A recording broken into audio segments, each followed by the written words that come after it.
Well, with our position previews, we save the best for last because this is what everyone is tuning in for. Whether you're watching this show or whether you're going to training camp, everyone's going to be watching quarterbacks, Mace. Everyone is. To think that before the draft, I was worried about what the quarterback room was going to look like if you didn't have a first-round pick. Mm-hmm. Like, is a quarterback room of Jarrett Stidham and Spencer Rattler and Ryan Tannehill going to be enough to get people out to watch training camp? Well, you still have Jarrett Stidham. You made an interesting trade for Zach Wilson, but you got Bo Nix. You and I have said it many times over the course of shows this offseason. All roads ultimately lead to Bo Nix. But as we saw during OTAs, maybe that road is a bit more meandering than we thought it was going to be. Yeah, it's not a direct line because of the play of Jarrett Stidham. Jarrett Stidham, through the offseason, is the most steady quarterback out there with the team. The teammates love him. And we know that in year two, he's looking more comfortable. In fact, you had a chance to catch up with Jarrett Stidham. And here's what he said about being in year two. It's kind of like, when you do something enough, like kind of just get the hang of it and get more comfortable with it. So, again, it's more, reactionary and playing football versus thinking so much of like, okay, what is this play? What am I supposed to be doing? Like, it's more like, I know what I'm doing. I know what I'm supposed to be doing. Now let's just go execute it. So. Reactionary. You react. That's the thing. The more you react and the less you think, the quicker you're going through things. Your processor is going faster because you're not. It's innate. You're not thinking. You're just reacting. Yep. And the difference was palpable watching Jarrett Stidham during OTAs and minicamp. Yep. Very confident. Confident, making good decisions, throwing to the open man. How many times did you and I last year, Cease, talk about when we were looking ahead to what the Sean Payton offense was supposed to look like, and we said somebody's always going to be open. It's one of the hallmarks of this offense. Yeah. You've just got to throw it to the open man, but someone's almost always going to be open. That's the way everything's designed. Yep. And Jarrett Stidham did a nice job throwing to the open man, and he was patient. He did a better job climbing the pocket, but again, the question for Stiddy is, how is it going to look under full contact, full duress, getting hit? Because we got the glimpse at the end of last season in Las Vegas. It didn't look good. Does it look any better in year two? The signs we've seen, if he gets out there this year, is that it should look better. It's just a question of where his ceiling is compared to, say, the ceiling of Bo Nix. Like, if everything works out for Jarrett Stidham, what does it look like? Right. And is it something where it's viable for more than just being a spot starter? That I'm still not sure of yet. But as I watched Stidham run the offense, all roads lead to Bo Nix. But if you told me Jarrett Stidham was the backup for the next several years behind Bo Nix, I'd be pretty happy with that. Yeah, sounds pretty good to me. Keep that combination together and keep them working. Sometimes life has me rethinking some of my beliefs. Because I believe that the team is more important than anything. Gary Kubiak doesn't want to play Paxton Lynch's final game. That's a mistake. Sorry, Gary. You got to find out. You got to put the evidence out there in front of everybody. So Rachel asked me in June on coffee break, like, is this season all about Bo Nix? And I was like, yes.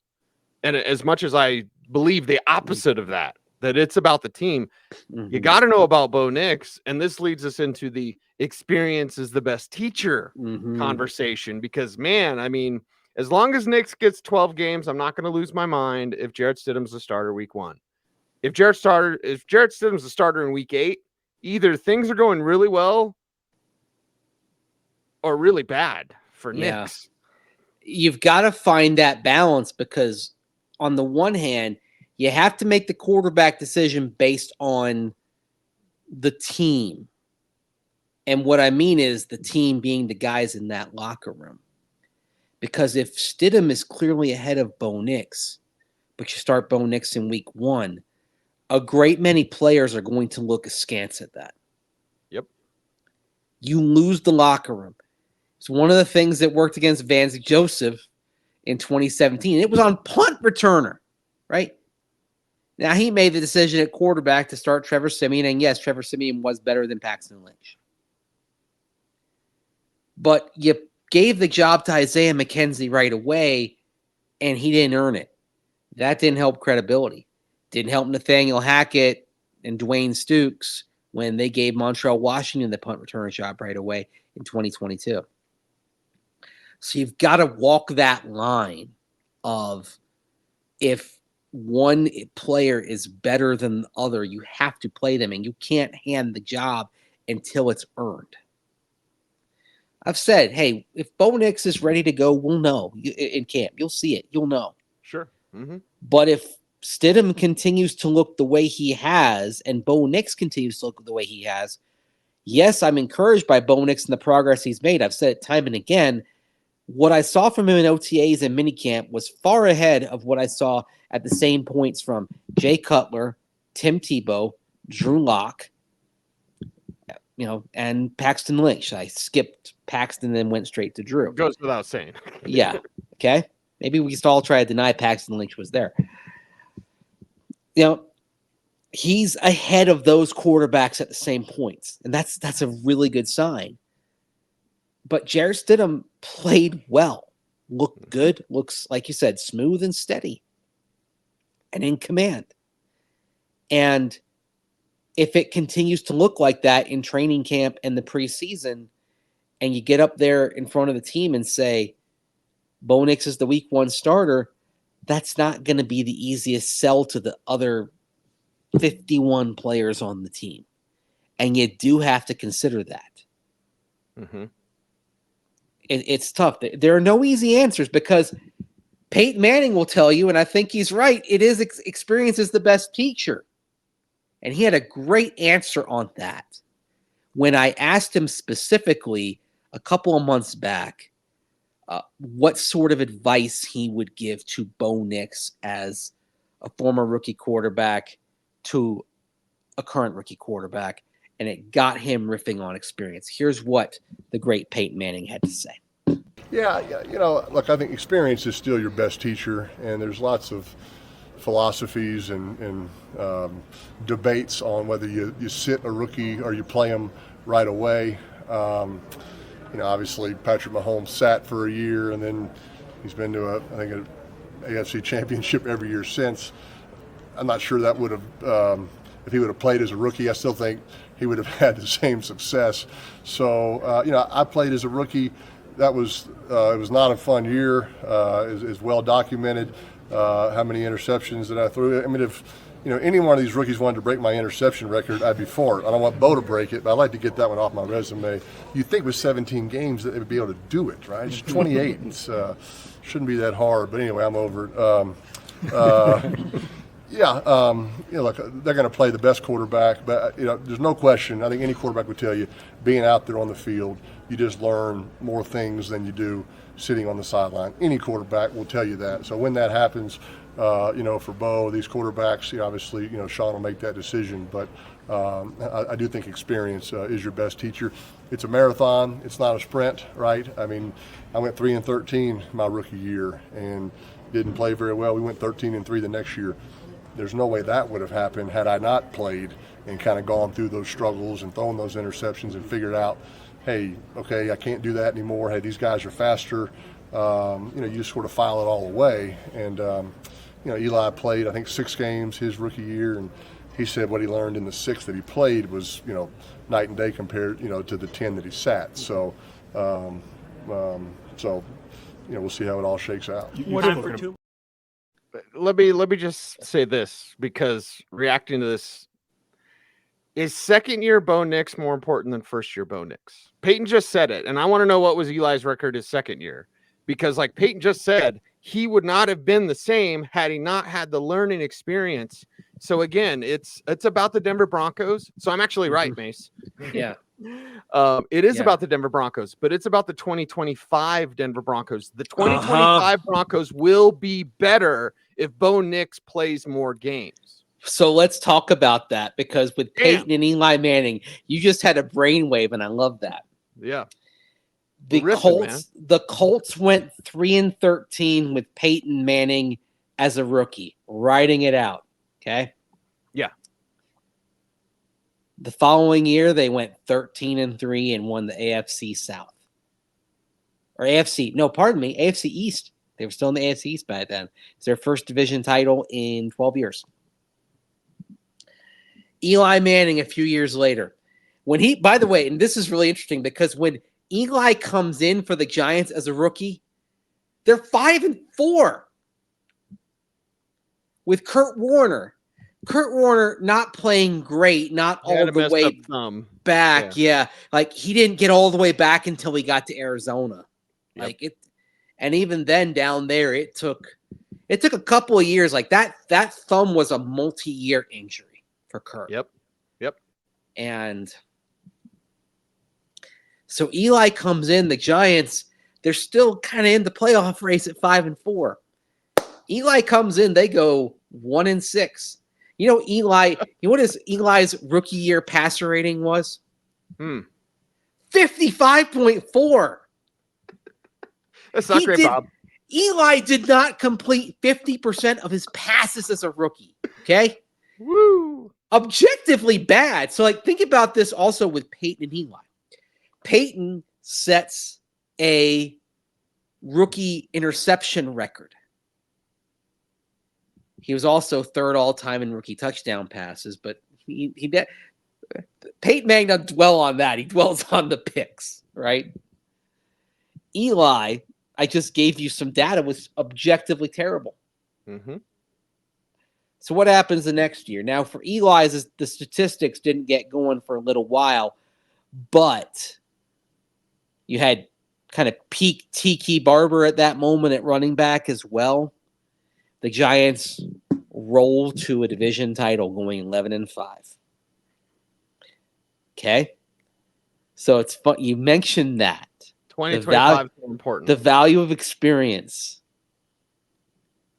It pays off later. It's a dividend. But it's tough. But you understand why it can be tough for a coach to make that decision, because the coach has got to get up there in front of that entire team, and a bunch of those guys aren't going to be around in 2025 because of natural roster attrition.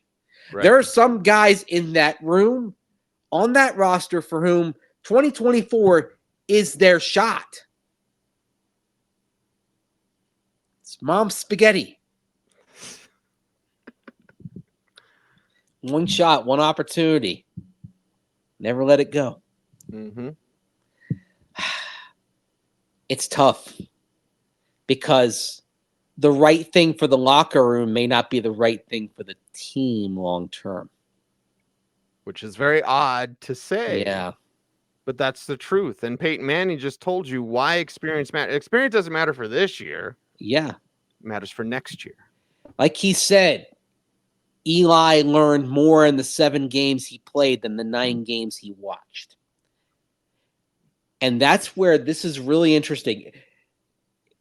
If Jarrett Stidham is the better quarterback in training camp and starts, then, okay, this is where it may work itself out naturally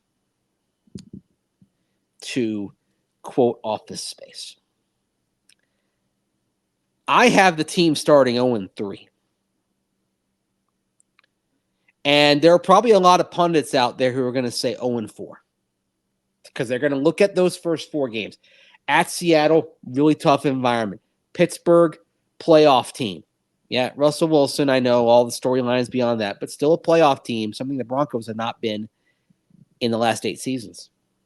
Tampa Bay, playoff team that, oh, by the way, was ascending at the end of the season. And it's early in Tampa. Yeah, you're going to go play in Tampa in September at 1:00 in the afternoon.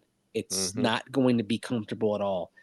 And then the New York Jets, yeah, hey, the Jets beat you the last couple of years coming to Denver. I mean, the Jets are not a good team, but they've beaten you 2 straight times. And oh, by the way, you'd think they should be better with Mr. Ayahuasca cleanse Aaron Rodgers. Mm-hmm. Is that what that is? I don't know. I mean, Colon blow. I think I mixed up a couple of things with the cleanse and the ayahuasca and, whatever. It's DMT cleanse, whatever it is. But that 3 of the first 4 are on the road. Yes, that's tough. And that's why I'm saying it might work itself out naturally to where you could be 1-3 or 0-4. 0-4, yeah. Mm-hmm. And then even if Stidham's playing reasonably well, you pass the baton. Because you might have passed the baton to Stidham last year, but remember, you won a couple of games right before the bye week. Mm-hmm. As John Madden used to say, winning is the best deodorant. But winning, the deodorant, you put it on, it can mask, right? They say that there's a school of thought that by putting deodorant on, that our pheromones aren't necessarily getting out there, right? Because we're masking our odor a little bit, and that sort of changes the rules of attraction.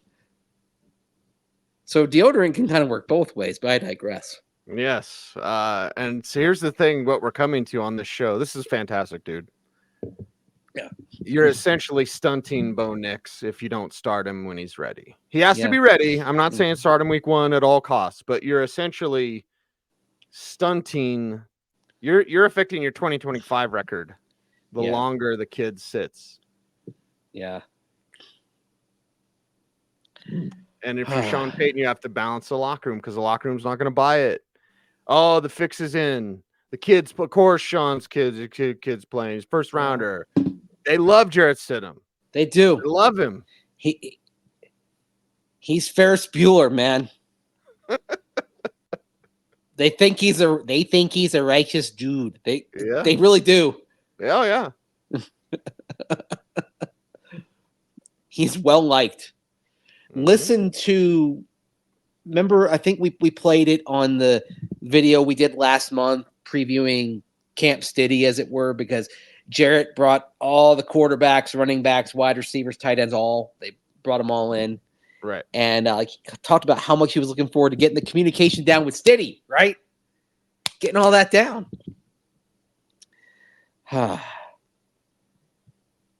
Meanwhile, the thing is, Bo Nix is making good progress. Listen to what Sean Payton had to say about Bo picking up the offense.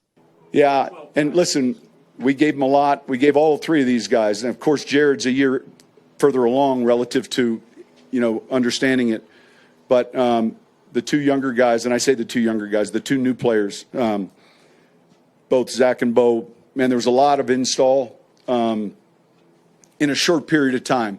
And realistically, in the season, you spend a week on one plan. And in here, we're moving. So overall, though, it's what we saw and what we evaluated, and that's encouraging. What we saw, what we evaluated, and by the way, also he's picking it up. And the thing you do see with Bo Nix when you watch him that's obvious is he's got good command at the line of scrimmage. He's identifying coverages. He's identifying changing plays. Kill, right? He's working at a high level, and the thing is, it's what they expected. Joe Lombardi said, the offensive coordinator said something similar as well last month. The good thing is there hadn't been a lot of surprises. I think he's, what we thought we saw, what we hoped we saw, I think has shown itself in the spring. Maybe a little bit more of a dry sense of humor than as you get to know the guy better. But as far as a player, I think what we saw and what we hoping we were getting so far, he's been as advertised. Been as advertised. They saw Oregon Bo. We saw Oregon Bo at rookie minicamp. He was dealing. Mm-hmm. That's reassuring because when you look, very rarely do you have a first round pick that you don't have, for whom you don't have the high expectations. Very rarely. You pick them for a reason, right?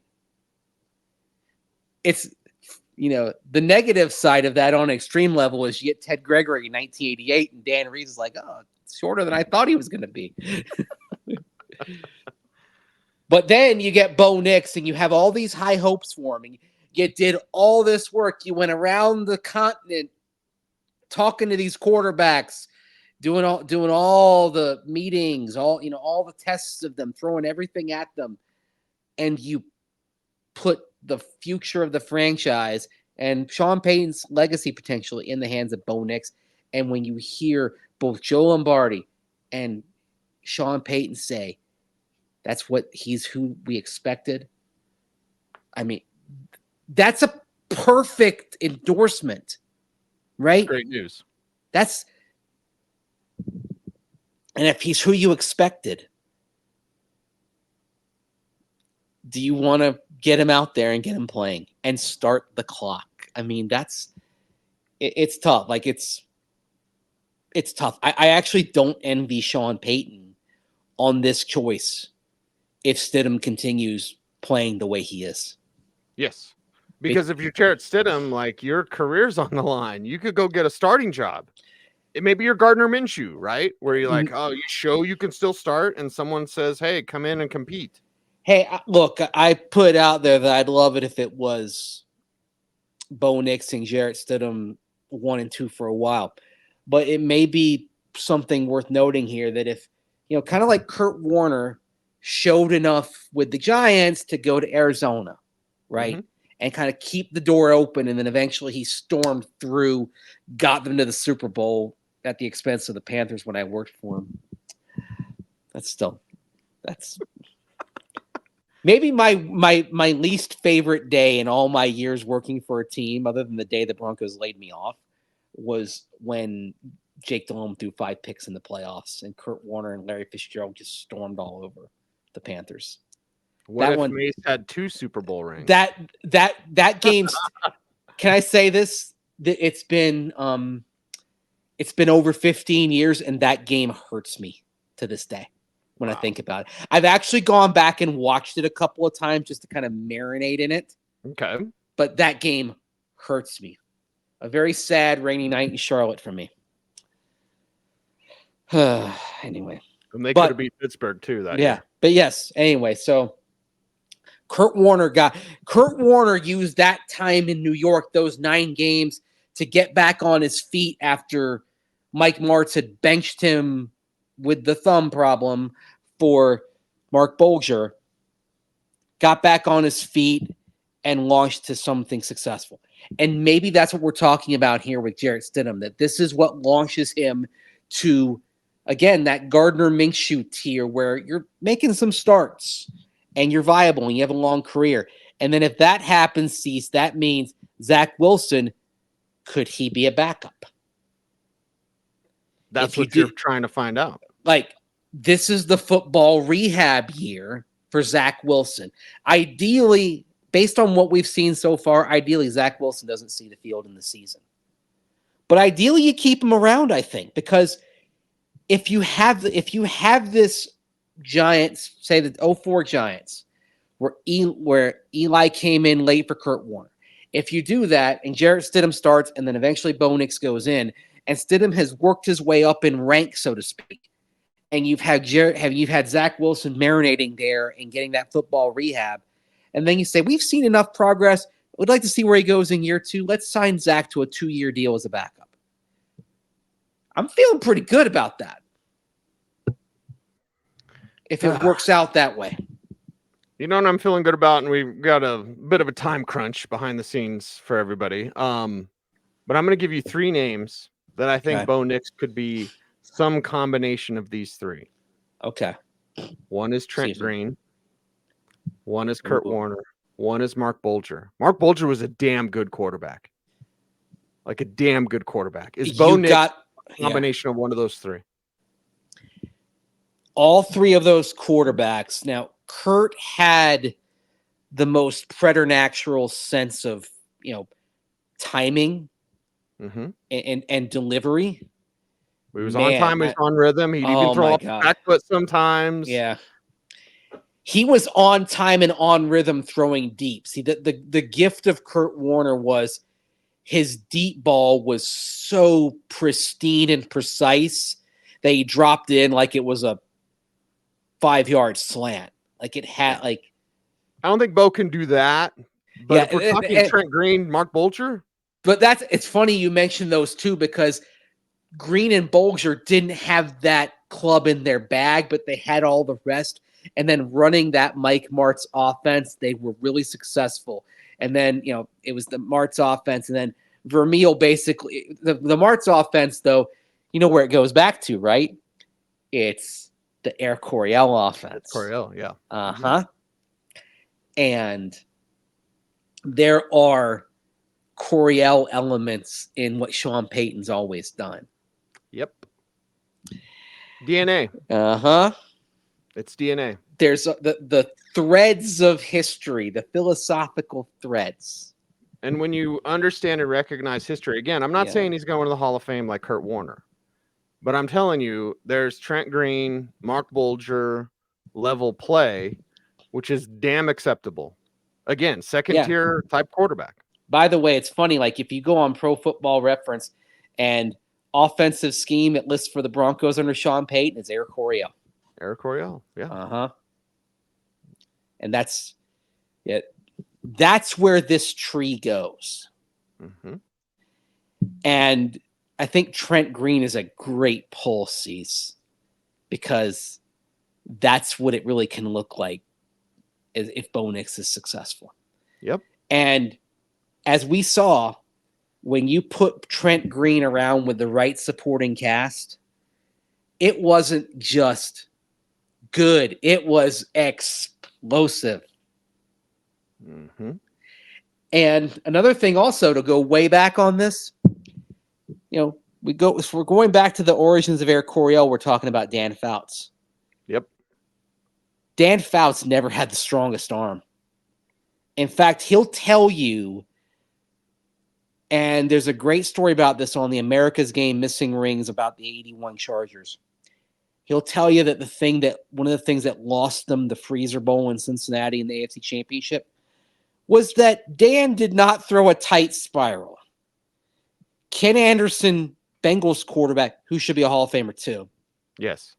Ken Anderson had more zip on it. And on a windy, cold day in Cincinnati, Fouts' passes fluttered and Kenny's were on target. Had a better or weren't as affected by the wind. So that's where it reminds you that Dan Fouts didn't have a cannon. But they were still throwing the ball all over the yard. So I got myself excited a little bit here. Arm concerns. No. Everyone stop. He's going to make all the 90-95% of the throws that you have to make. And he's going to make some big time throws. And we saw on the practice field. It's just a matter of when you want to start that clock of experience that Peyton Manning talks about. Yes. And super quick, Mace. Again, I know we're up against it. Mark Bolger played for the Saints. I think he started with the Saints. Was Peyton there by that time or no? I think it might have been before Peyton. No, it was before Peyton. Okay. He came up when I think I had Bolger rookie cards. Yeah, he came up when I think he was drafted and came up when Jim Haslett was there. Oh, okay. Yeah, right after he took over, he was behind Jeff Blake. Yes. Yep. Jeff Moonball Blake. Oh my God! Out of the picture. And then it was Jeff Blake, and then Aaron Brooks. Aaron Brooks, former Green Bay Packer, and Virginia Cavalier. Wasn't Aaron Brooks Virginia? Aaron Brooks was the University of Virginia in Charlottesville. Yes, I got it in. Yep. All right, Mace. Wow, what an incredible. Yeah, I love it. I got a lot to think about. I got some chills from this show. Yes. That's a good way to end these, 2.5 weeks of position previews here at Orange and Blue today. That's right. Let's get to camp. I'm stoked. Let's go. All right. Mace, how do they help us out on YouTube? Like, Comment, share, subscribe, hit that notification bell. so that you Never miss a vid. That's right. He's Andrew Mason. Follow him on all the socials at Mace Denver. I'm at Cecil Lammey saying OBT's BFD. Thanks for watching. Stay tuned and stay frosty. We got to talk about the horses because you want to talk about athletes that perform. I remember getting an argument on sports radio one time about a guy who's like, horses aren't athletes. I'm like, you got to be out of your mind if you think that. So you have the world's best trained horses, the world's best cowboys, the world's best stock. Like, this is a combination where it all comes together to make a great event. It does. So Stace Smith Pro Rodeo, our stock contractor, 11-time contractor of the year, brings in the best horses and best bulls they have. And these horses, you know, they are born to buck. I mean, you hear that a lot, but they are. These are jobs to these animals. They know what they're doing. You know, they're bred for this. They compete. They like bucking you off. They do. I mean, you can see them. You can see them in the back alleys, and they're calm and just kind of relaxed. And when they get loaded, you can see them. They start to get amped up, worked up. They know what's coming, and they're ready to go. And you'll see them. You know, you'll see them guys get bucked off sometimes. You'll see those horses, those bulls kind of take a victory lap with their head held high because they know what they did, and, you know, they're proud of the job they do.